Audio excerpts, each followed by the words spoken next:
The night pressed hot and heavy against the timber bones of the frontier town, its streets still breathing the furnace of the sun long after it had slipped behind the mesas. Lanterns swung on rusted hooks outside the saloon, their light catching dust like fireflies. The town lay restless, drunk with its own cruelty.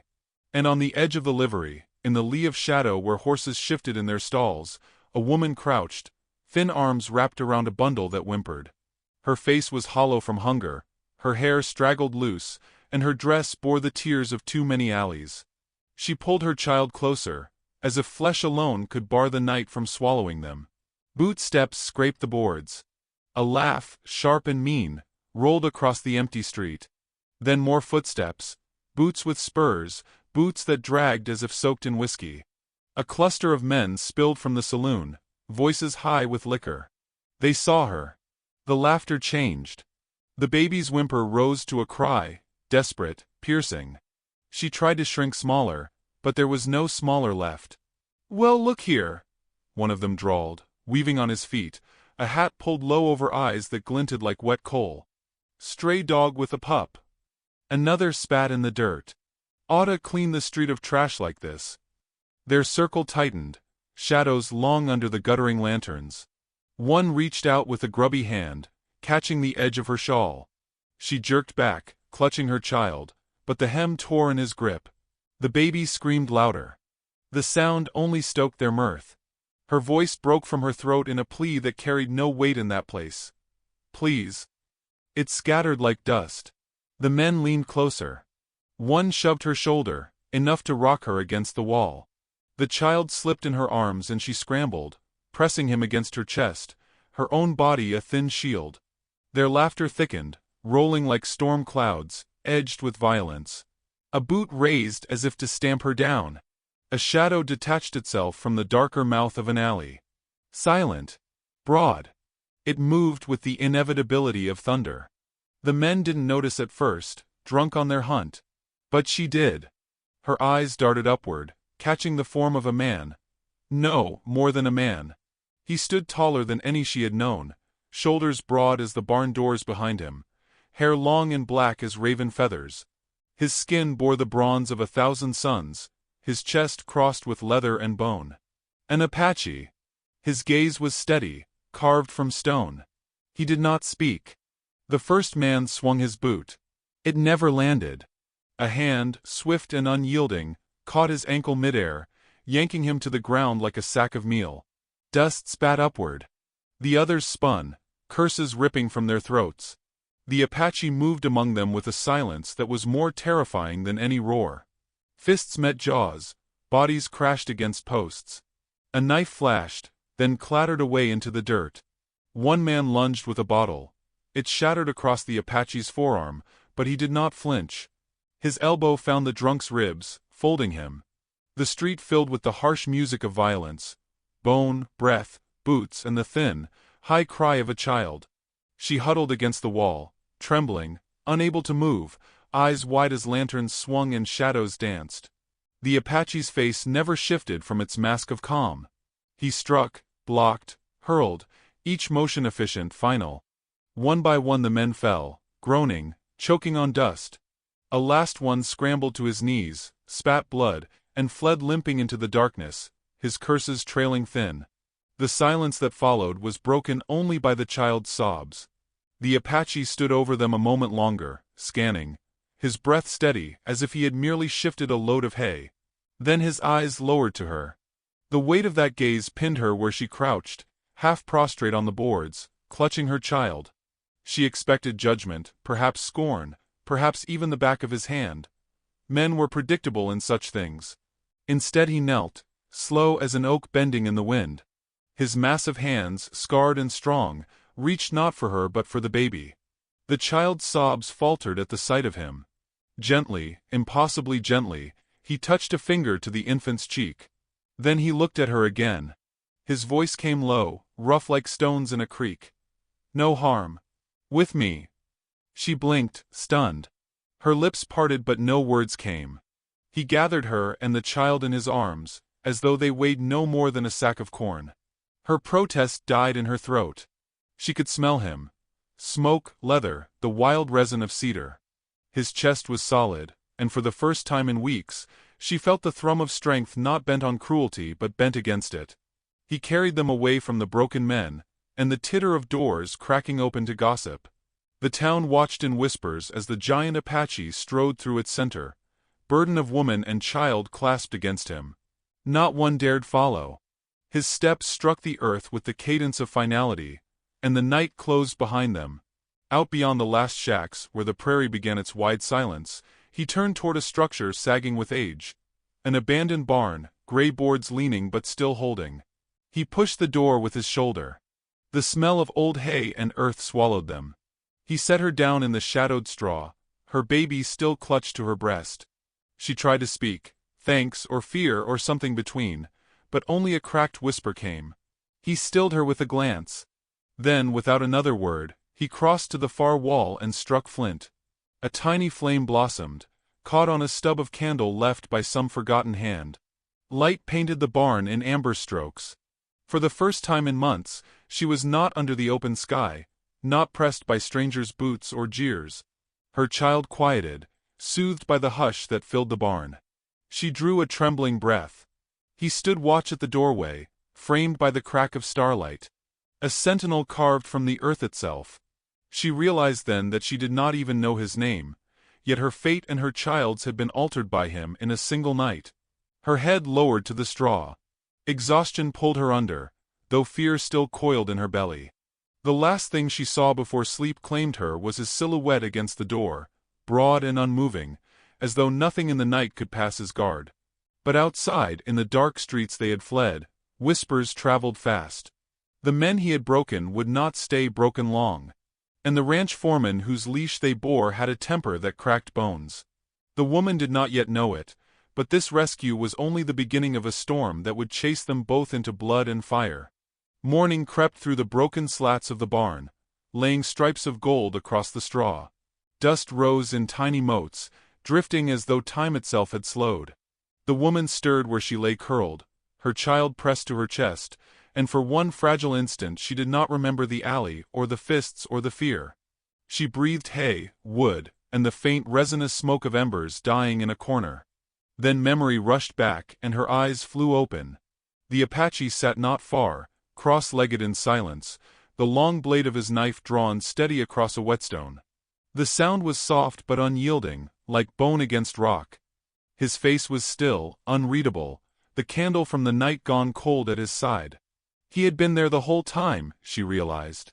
Watching, guarding, unmoving as the pillars of the earth. Her baby whimpered. She hushed him, rocking gently, and only then noticed something at her feet.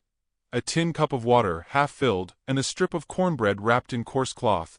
Her hand trembled as she reached. She had not tasted bread in days. She glanced toward the Apache, but his gaze remained on his blade. It was not spoken, this gift, but she understood. She tore a crumb and softened it for her child, who latched with greedy mouth. Only when he was calm did she nibble the smallest piece herself. The taste, dry, plain, yet real, unlocked tears she had kept locked for months. She bent her head so he would not see. When she dared glance up, she found his eyes on her after all. Dark, steady and unblinking, yet not cruel. He had noticed. He said nothing. Instead he reached beside him, pulling a folded blanket of woven wool from his satchel, laying it near her. The fabric was thick, patterned with red and black. She hesitated, her pride twitching against her hunger for warmth, then accepted, wrapping it around herself and the child.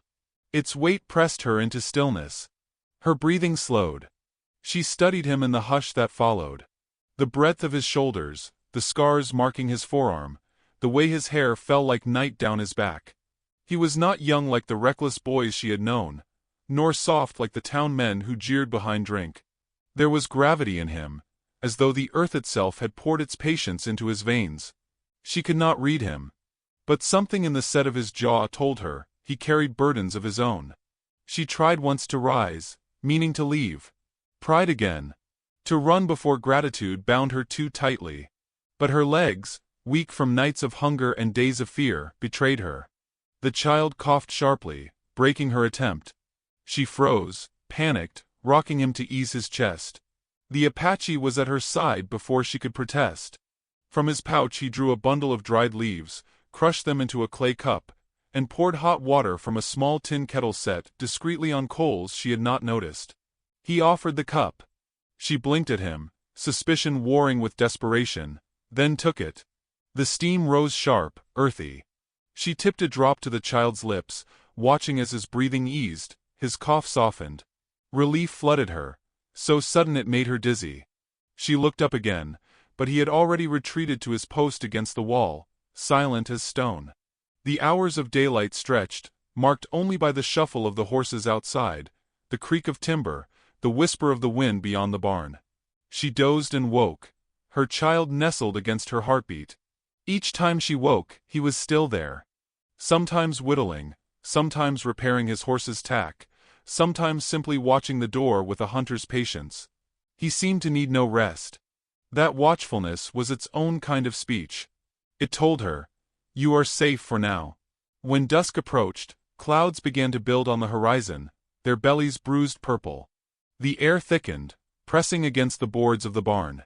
She hugged the child tighter, the memory of countless nights under open skies clawing at her. He rose then, checking the roof with the measured care of a man who knew storms. He dragged old planks to brace the leaks, shifting straw to a drier corner. His presence filled the barn, each movement sure, efficient. She found herself watching not from fear now, but from a strange, quiet awe. The first drops hit as darkness deepened. Rain hammered the boards, wind howled through the cracks. The barn shuddered with it, yet remained whole. The child startled awake, crying in terror at the thunder that rolled like cannon fire. She rocked him, whispering nonsense to soothe, but her own heart trembled. Then she heard it, low, almost beneath the storm. The Apache's voice. A hum, deep and resonant, weaving a melody older than the town, older than the streets, older than her sorrow. It filled the air, steady, unbroken. The child's cries softened, lulled by the rhythm. Even her own breath eased, matching its cadence. She pressed her forehead to her son's, tears slipping free, silent. It was not only the lullaby that calmed her. It was the realization that someone, for once, was holding the storm at bay. When the thunder faded into distance, and only the rain remained, he sat again by the door. The candle lit his face, sharp planes softened by the glow. She found herself staring longer than she should. There was stillness in him, yes, but beneath it ran something fiercer, something that had stepped into a circle of jeering men and scattered them without hesitation. That same force had chosen to protect her and her child. Why? The question lodged in her like a splinter. She was nothing, less than nothing, and yet here she sat, alive. Her voice cracked the silence at last. Why did you? She could not finish. The words felt too fragile to survive. He did not turn his head, only answered in that gravel-deep tone. Because no one else would. Then silence again. But the words rooted in her heart, stronger than the bread, stronger than the blanket, stronger even than the storm's lull. They carried something she had not tasted in too long, mercy. The child slept again, peaceful in her arms. She lay back against the straw, her body aching, but her soul startled by a flicker of warmth she thought long dead. She drifted in and out, listening to the rain and the measured breaths of the man at the door. A rhythm formed between them, the guard and the guarded, the silence and the sigh. But beyond the rain, beyond the fragile peace of the barn, the town had not forgotten. Rumors bred like flies in whiskey halls. Men whispered of vengeance, of debts to be paid, of a foreman whose pride would not suffer insult. And though she did not yet know it, the night's storm was only the prelude to a far greater one, already gathering with iron hooves on the horizon. Dawn broke pale and brittle, a gray wash over the horizon that seemed to drain color from the land. The barn smelled of damp straw, rain still dripping in slow beats from the eaves. The woman stirred first, her body stiff from the hard floor, her child curled against her side like a small ember that refused to die. For a moment she forgot where she was, then saw the figure seated near the doorway. The Apache had not moved from his vigil. His eyes, black as obsidian, caught the thin light. He had kept watch through the night. Her lips parted as if to speak, to thank him, but shame tightened her throat. Gratitude felt dangerous, a tether she feared to hold. Yet he rose and placed another strip of cornbread and a skin of water at her side, as if it were the most ordinary act. She accepted in silence, but her eyes lowered to the earth, unwilling to meet his. The baby stirred, fussing, and she soothed him with the bread softened in water. Her fingers shook. The Apache noticed. His voice, when it came, was low, careful, as if unused to forming many words. "His name?" She blinked, startled. Her lips brushed the answer like a confession. "Caleb." It was the first piece of herself she had offered.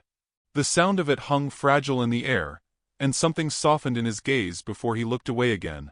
Through the morning hours, she found herself watching him as he moved, tying knots in leather, setting flint, tending his horse tethered outside. Each gesture was precise, almost ritual.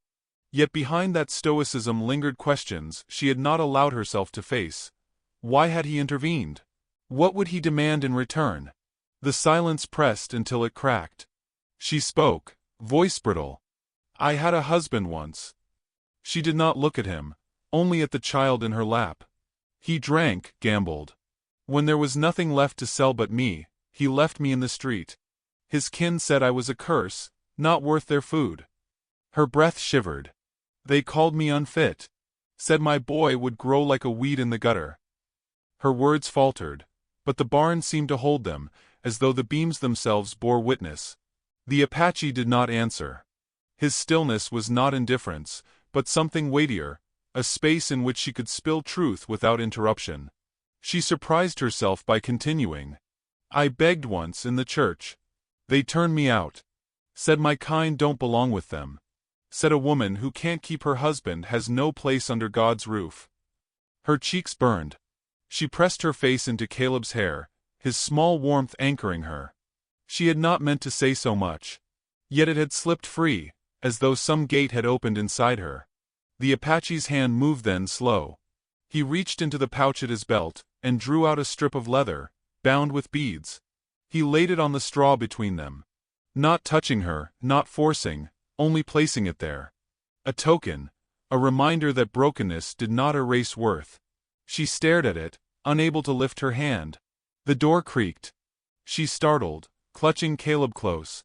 A woman slipped inside, older, her dress faded, eyes sharp with the kind of kindness that knew the weight of cruelty. She carried a basket with a cloth over it. "I saw what happened last night," she whispered, glancing from the Apache to the woman. "You'd best be careful. Those men you shamed, they belong to Halpern." The name fell like a stone in a still pond. Even the Apache's shoulders tightened. The older woman nodded grimly. "Foreman of the ranch east of here. Thinks he owns the streets.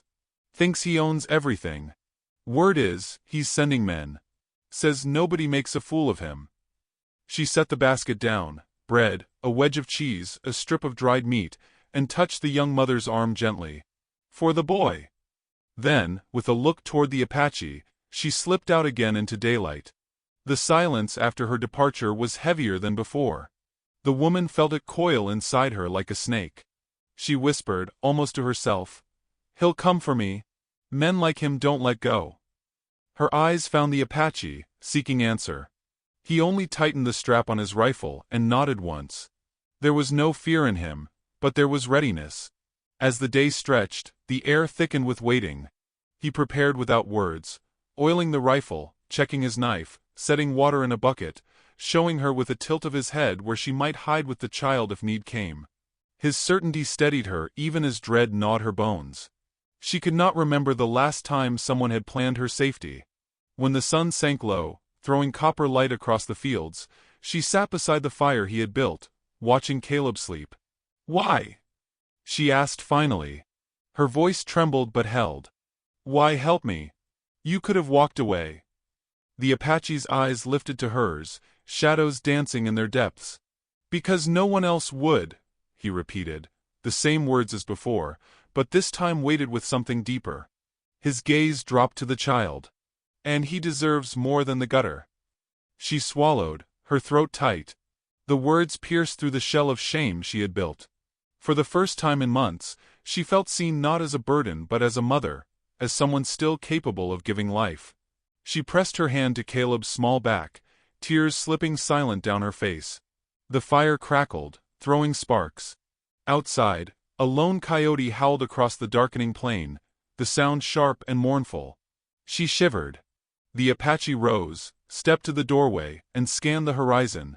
The wind carried dust from the east, faint but steady, the kind that comes from hooves. He stood still, listening with his whole body. She followed his gaze, heart lurching. Nothing yet, only the smear of twilight, the empty expanse.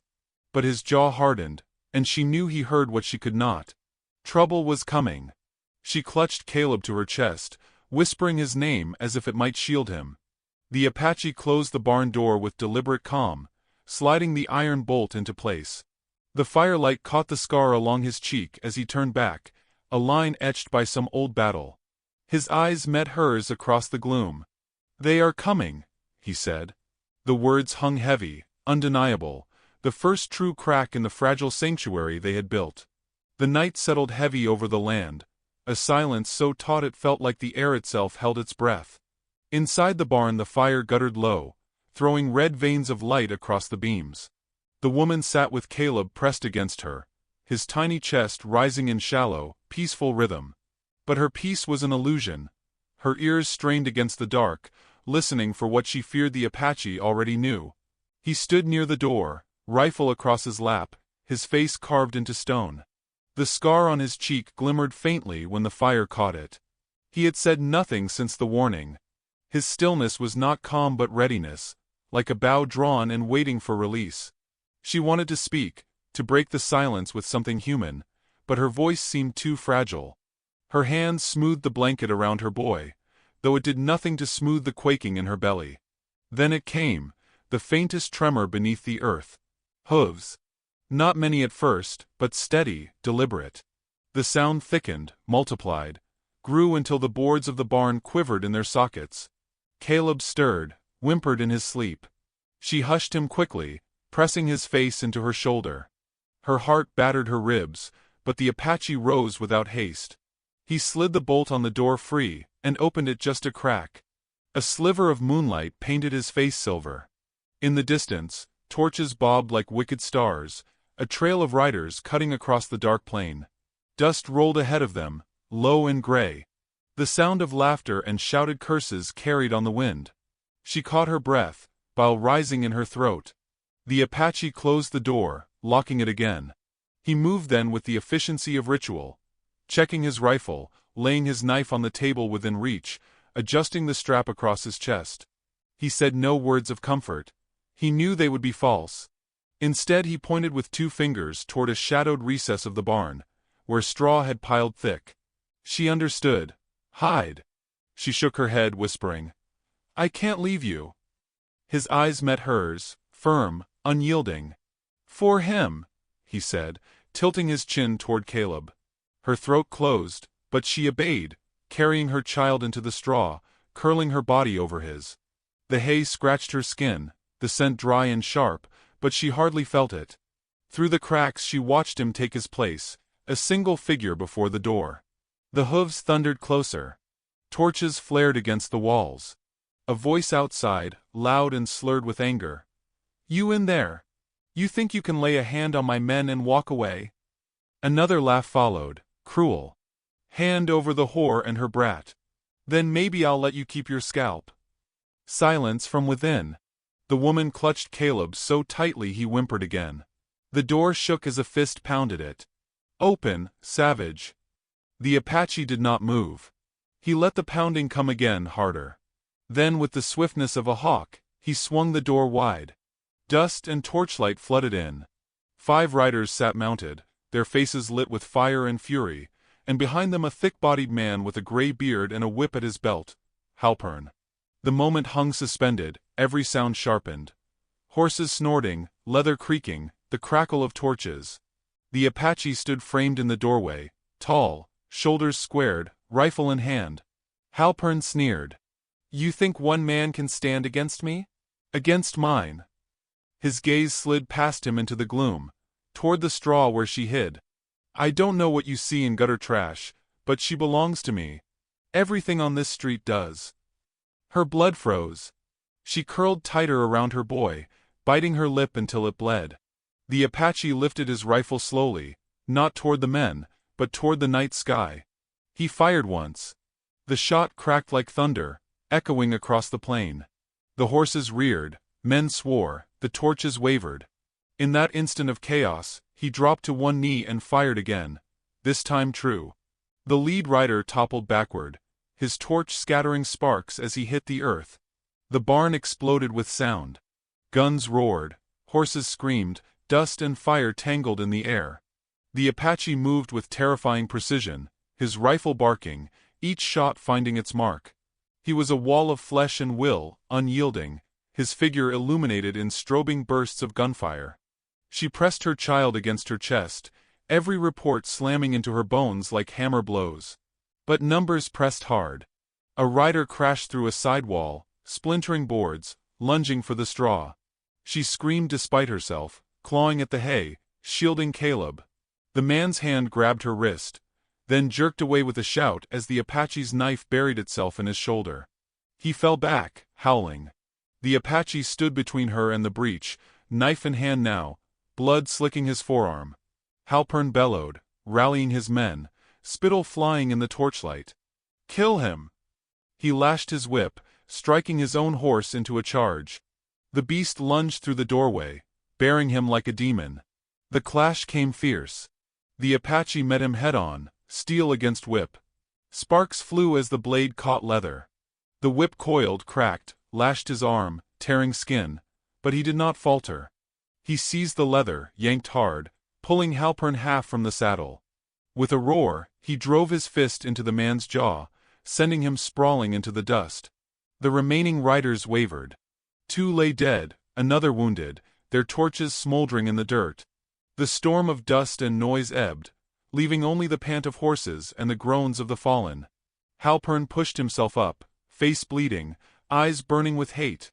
He fumbled for the pistol at his belt, raising it with a shaking hand, aiming not at the Apache but into the barn, toward the straw where the woman clung to her child. Her scream tore the night. The Apache moved faster than sight. He stepped into the line of fire just as the shot cracked. Pain bent his frame, the bullet carving into his shoulder. But he did not fall. He lunged forward, ripped the pistol from Halpern's grasp, and with one final brutal motion struck him down. The foreman lay silent, the torchlight painting his still form in cruel orange. Breath thundered in the woman's chest. She crawled from the straw, clutching Caleb, eyes wide with terror and awe. The Apache staggered, blood dripping from his arm, his chest rising ragged. For the first time his stoic mask broke. Pain flickered across his face. Yet when his gaze found hers, it steadied again. The surviving riders fled, spurred by fear, torches dwindling into the distance. Dust settled. Silence returned, broken only by the crying of Caleb. The barn smelled of gunpowder and blood, smoke hanging heavy in the rafters. She reached him, trembling, touching his arm as though afraid he might vanish. "You!" Her words failed. Her eyes filled with tears, not of fear now but of something deeper. Gratitude, awe, something that trembled on the edge of devotion. He swayed but did not fall. His voice came low, hoarse. "For him," he said again, nodding toward her child. But his eyes lingered on her longer, telling more than the words aloud. Outside, the night stretched vast and empty, but not safe. The bodies on the ground, the blood on his skin, the smoldering torches, these were not an ending but a beginning.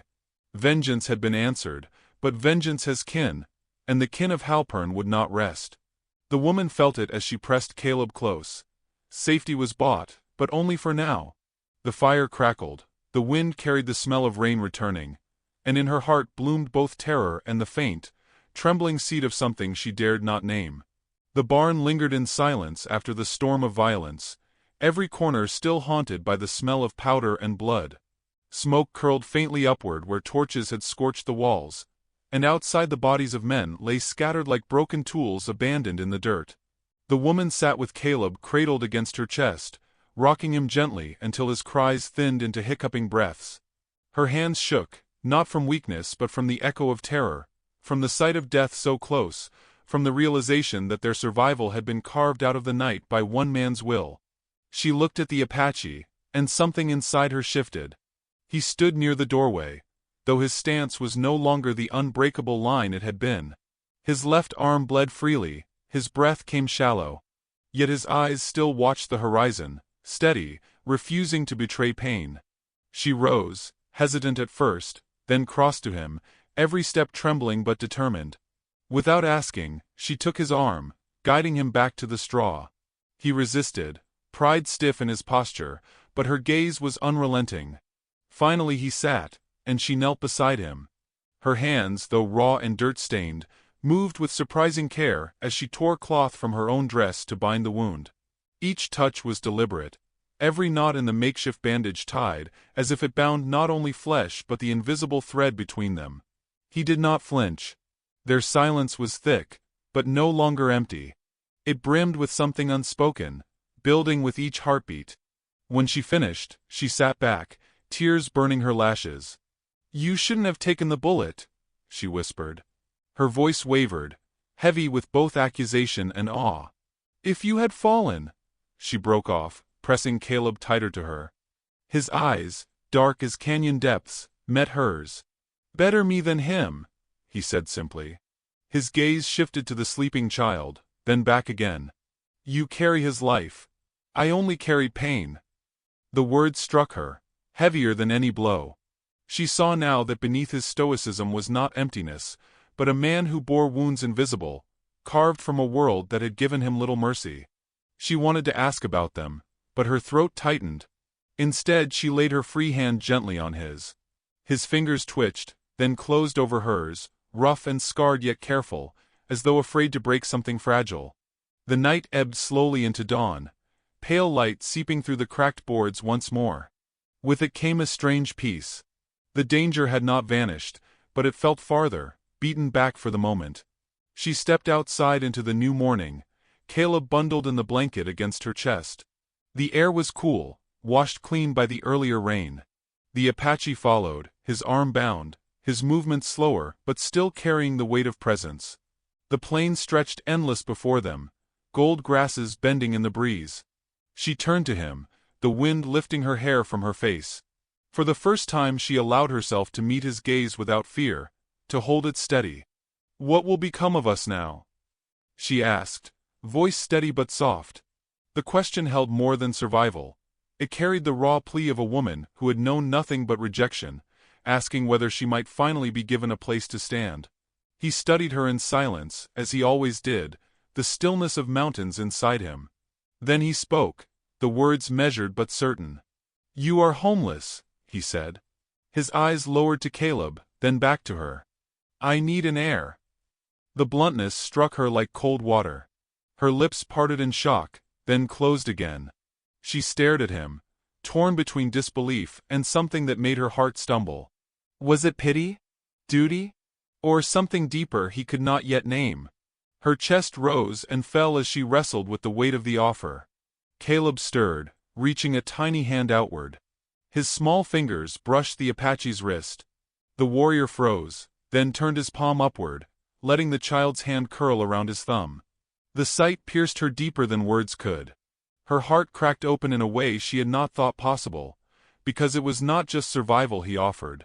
It was belonging. It was a name where shame had erased hers.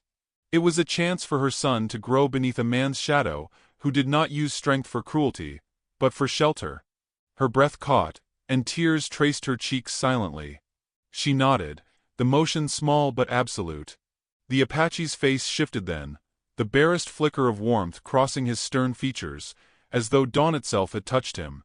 He reached into his pouch again, and drew forth a necklace of bone and turquoise, worn smooth from years against his skin. Without ceremony, he placed it gently over her head. The weight of it settled across her collarbone, more binding than any paper, more sacred than any vow spoken under a steeple. She pressed her fingers to it, trembling. Her voice broke as she whispered, "Then we are yours." The wind swelled, carrying the scent of sage across the plain. The three of them stood together, framed in the light of morning. The woman who had known nothing but exile, the child who had almost been starved of a future, and the warrior who bore both scars and strength enough to claim them. Behind them, the barn still smoked, a grave for the men who thought cruelty was power. Ahead of them stretched a horizon unbroken, both promise and threat. Yet for the first time, she felt no fear in stepping toward it. She had been lifted from the dust, not as refuse, but as someone worth keeping. Caleb cooed softly, and she smiled through her tears. The Apache placed his hand lightly at her back, guiding her forward. His voice, low and sure, carried over the hush of the dawn. Together. One word, but it rooted in her like a seed, unshakable. They walked into the rising sun, shadows long across the earth. In that image lay the truth of what had been forged. Not just survival, but family. And though vengeance might still stalk them, though the world would never soften, here at last was a bond strong enough to face it. Even in the harshest land, mercy could build a home where none had stood before. Now, click on the story waiting for you, one even more stirring than this, and it will claim your heart in ways you never expected. Don't miss it, friend. The fire is still burning, and another tale waits.